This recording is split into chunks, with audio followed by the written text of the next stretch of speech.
5 राज्यांच्या निवडणुकांचा प्रचार रंगत आहे। लोकसभेची निवडणूक 6 महिन्यावर येऊन ठेपली आहे। अशा वेळी देशातील सर्वात जुना आणि सर्वाधिक काळ सत्तेत राहिलेला काँग्रेस पक्ष आपलं अस्तित्व, आपलं महत्त्व टिकवण्यासाठी धडपडतोय। कधी काळी 2 खासदार निवडून आणण्यासाठी ज्या पक्षाची मारामारी होती, तोच भाजप आपल्या निवडणूक शिस्त, तयारी, बूथ बांधणी आणि नियोजनाच्या जोरावर 300+ झाला। आणि अगदी ह्याच गोष्टींच्या अभावामुळे दशकं आणि दशकं सत्तेत असणारा काँग्रेस मात्र महाराष्ट्रात एका खासदारावर येऊन ठेपला। आणि शेवटी काँग्रेस जागी झाली आहे का? कधी नव्हे ते पक्ष बांधणीसाठी, पक्ष वाढवण्यासाठी, नवे कार्यकर्ते मिळवण्यासाठी काँग्रेसचे प्रयत्न सुरू झाले आहेत। त्याचाच एक भाग म्हणजे नेते आणि कार्यकर्त्यांसाठीचे प्रशिक्षण शिबिर। ज्या काँग्रेसकडे अगदी फॉर्म भरायच्या दिवशी 2-2 बी फॉर्म वाटल्या जायचे, त्याच काँग्रेसनं आज अगदी भाजपच्या सोशल मीडियाला कसं तोंड द्यायचं याचं सुद्धा प्रशिक्षण या शिबिरांमध्ये द्यायचं ठरवलं आहे। आणि याच विषयावर आम्ही विचारला होता 0 आवर मधील आजचा आपला दुसरा प्रश्न। तो बघण्यासाठी आपण जाऊया आपल्या मीडिया सेंटरला। आजचा आपला प्रश्न होता, निवडणुकांसाठी काँग्रेसचे ट्रेनिंग क्लासेस सुरू, यानं काँग्रेसची स्थिती सुधारेल का? तुम्हाला सांगायचं होतं होय किंवा नाही। काँग्रेसच्या याच ट्रेनिंग वर्कशॉपचे पीपीटी एबीपी माझाच्या हाती लागले। अतिशय विचाराने रणनीती आखण्यात आली आहे। नक्की कुठल्या घटकांना टार्गेट करायचे हेही त्यात स्पष्ट नमूद केले आहे। या रणनीतीनुसार प्रत्येक मतदारसंघात अल्पसंख्याक, दलित, आदिवासी, ओबीसी, शिक्षक, शेतकरी, भटके विमुक्त, कामगार आणि महिला यांना आपल्याकडे खेचायचे आहे। त्यातही शिबिरं घ्यायला जे ट्रेनर्स आहेत त्यात तुषार गांधी, योगेंद्र यादव, उल्का महाजन, शशिकांत सेंथिल आणि संजय गोपाळ यांचे नावे असल्याचं कळतंय। मात्र ही रणनीतीच मुळात डाव्यांची आहे हे विरोधकांनी हेरले आणि सामान्यतः सेंटर लेफ्टचा इतिहास असणाऱ्या काँग्रेसवर अनेक आरोप होऊ लागले। त्याबाबत पाहूयात 0 आवरचा हा स्पेशल रिपोर्ट।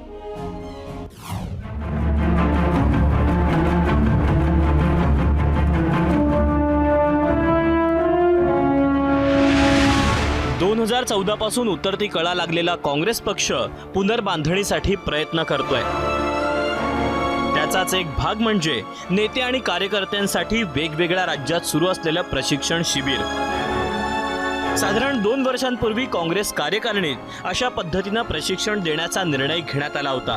यात सरकारवर नाराज असलेल्या घटकांशी संपर्क, समन्वय वाढवण्याचं सांगण्यात येतंय आणि यावरच पंतप्रधान नरेंद्र मोदींनी भोपाळमध्ये टीका केली होती। अर्बन नक्षलच काँग्रेस पक्ष चालवत आहे असं पंतप्रधान म्हणाले होते।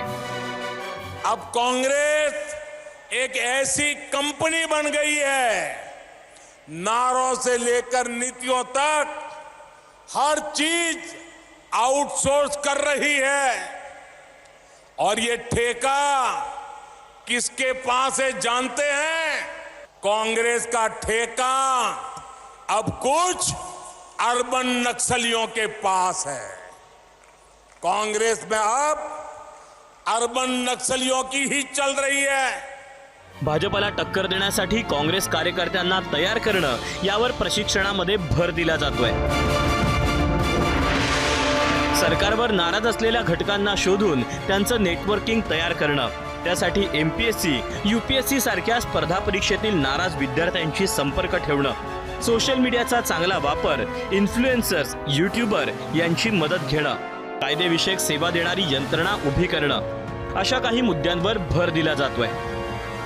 काँग्रेस पक्षाच्या भारत जोडो अभियानांतर्गत दिल्या जाणाऱ्या प्रशिक्षणात सरकार विरोधी घटकांना शोधून त्यांच्याशी संपर्क ठेवा, त्यांचे तगडे नेटवर्किंग तयार करा, सरकारी धोरणांविरोधात अभियान राबवा, त्याची गती वाढवा असेही सांगण्यात येत असल्याची माहिती आहे। त्यामुळे काँग्रेस पक्ष आपल्या मूळ गांधीवादी विचारसरणीपासून दूर जाऊन डाव्या विचारसरणीकडे झुकत आहे का असा प्रश्न यामुळे निर्माण झाला आहे। लोकसभा निवडणुकीच्या अनुषंगानं काँग्रेसचं डावीकरण होत असल्याचं निरीक्षण काही तज्ज्ञांनीही मांडलं। पहिल्या यूपीए सरकारच्या कार्यकाळामध्येच डाव्या विचारांच्या एनजीओ आणि आघाडीचे डावे विचारवंत यांचा निर्णय प्रक्रियेत मोठा सहभाग असायचा, याकडेही त्यांनी लक्ष वेधलं।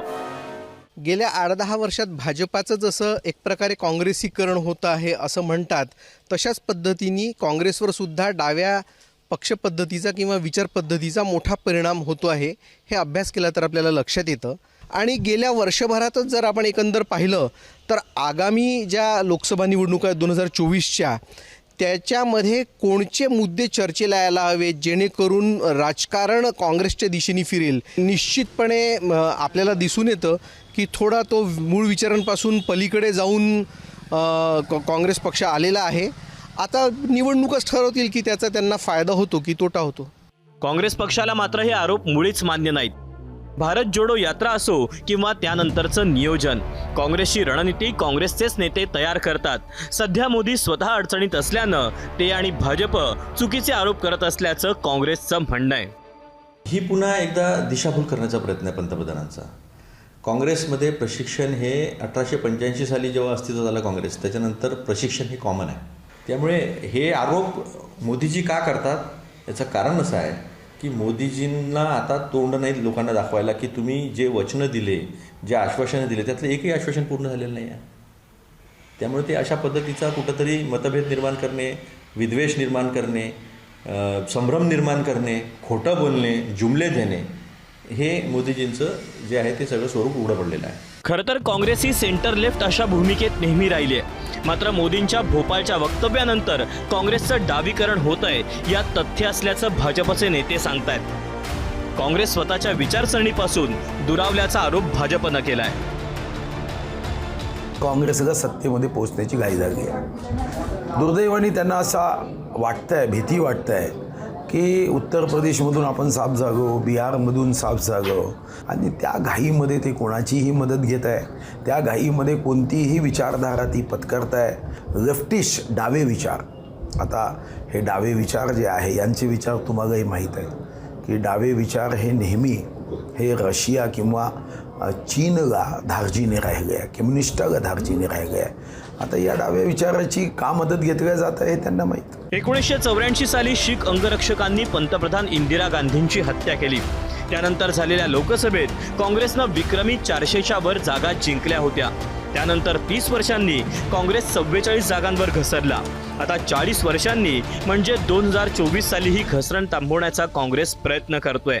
त्या कामात प्रशिक्षण शिबिर मदत करेल अशी आशा काँग्रेसचे नेते व्यक्त करतायत. 0 ओव्हरसाठी ब्युरो रिपोर्ट, एबीपी माझा.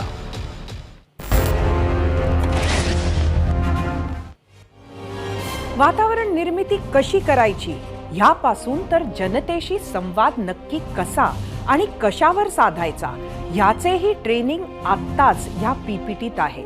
आता याच विषयावरील आपण विचारलेल्या प्रश्नावर सोशल मीडियावर तुम्ही काय व्यक्त झालात त्यातील निवडक प्रतिक्रिया पाहूयात. आजचा आपला प्रश्न होता, निवडणुकांसाठी काँग्रेसचे ट्रेनिंग क्लासेस सुरू, यानं काँग्रेसची स्थिती सुधारेल का? गोपाळ दंड गव्हाळे एक्सवरून काय आणि कोणत्या विषयावर ट्रेनिंग देतात यावर काँग्रेसची स्थिती सुधारेल की नाही हे अवलंबून आहे. एक्सवरूनच उज्ज्वल कुमार म्हस्के, अल्पबुद्धी कार्यकर्त्यांपेक्षा प्रशिक्षित कार्यकर्ते पक्षाला जास्त फायद्याचे ठरू शकतात, हे काँग्रेसला चांगले उमगले आहे. यूट्यूबवरून दिलीप माचीकर, आता एकच लक्ष दिल्ली, दिल्लीमध्ये महाशक्ती एकच इंडिया.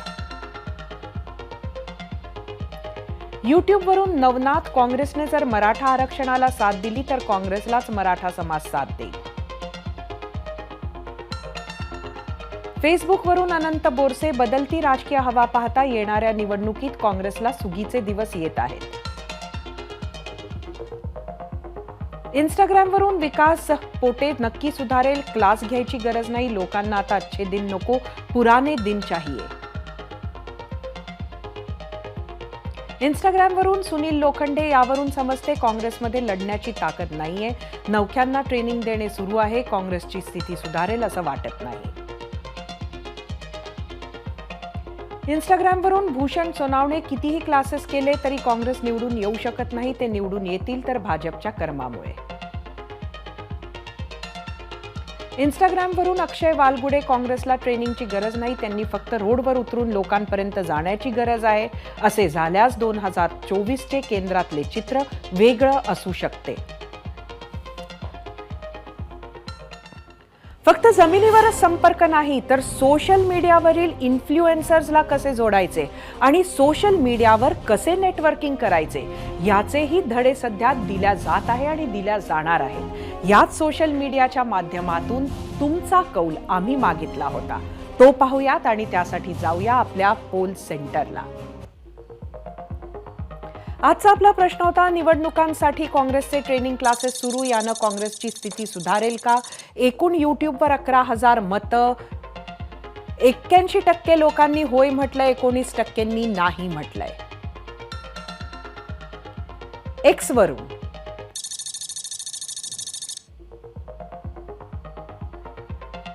65% लोकांनी होय म्हटलंय, 35% लोकांनी नाही म्हटलंय. इंस्टाग्रामवर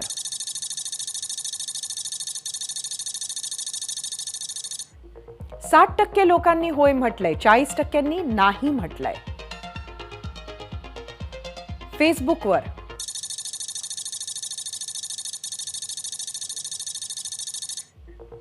47% लोकांनी होय म्हटलंय, 53% लोकांनी नाही म्हटलंय. ही विचारधारांची लढाई आहे असं आपण ऐकत आलो आहोत. सध्याचं राजकारण बघितलं तर या वाक्यातील फोलपणा आपल्या लक्षात येतो. त्यातही महाराष्ट्रात 2019 नंतर या वाक्याला काहीच अर्थ उरला नाही असं मानणाऱ्यांची संख्या मोठी आहे. भाजप सेना एकत्र लढते, जनतेनं भरघोस मतांनी बहुमत दिलं, पण बंद खोलीतील दिल्या घेतल्या वचनांवरून सेना भाजप वाद सुरू झाला. शिवसेनेनं मुख्यमंत्री पदासाठी भाजपला लटकवत ठेवत थेट काँग्रेस आणि राष्ट्रवादी सोबत सरकार बनवण्याची तयारी सुरू केली. ते पाहून भाजपनं राष्ट्रवादीच्या अजित पवारांसोबत आऊट घटकेचं सरकार बनवलं. मग पुन्हा काँग्रेस आणि राष्ट्रवादीच्या मदतीनं शिवसेनेचे पक्षप्रमुख मुख्यमंत्री बनले. आता फक्त भाजप आणि काँग्रेसचं सरकार बनणं बाकी आहे आणि तो दिवस येणारच नाही असं कुणीही ठामपणे सांगू शकत नाही. त्यामुळे विचारधारा, आपद्धर्म हे शब्द ऐकायला चांगले वाटतात. सगळा खेळ सरकार स्थापनेच्या बहुमताच्या मॅजिक फिगर भोवती फिरतो हे सर्वसामान्यांच्या लक्षात आलंय. सर्वच पक्ष विचारधारा या शब्दाचा अपमान करतायत का असाही प्रश्न सर्वसामान्यांच्या मनात येतो. त्यात नेत्यात वाटल्या गेलेला कार्यकर्ता, आपल्याच उमेदवाराला विधान परिषदेत हरवणारे लोकप्रतिनिधी आणि एकमेकांच्या तक्रारी करायला सतत दिल्ली दरबारी पोहोचणारे नेते, अशा काळात आपल्या कार्यकर्त्यांपर्यंत, नव्या स्वयंसेवकांपर्यंत काँग्रेसचा मूळ विचार पोहोचवण्याचं काम प्रशिक्षण शिबिरातून करतात. त्यांना शुभेच्छा.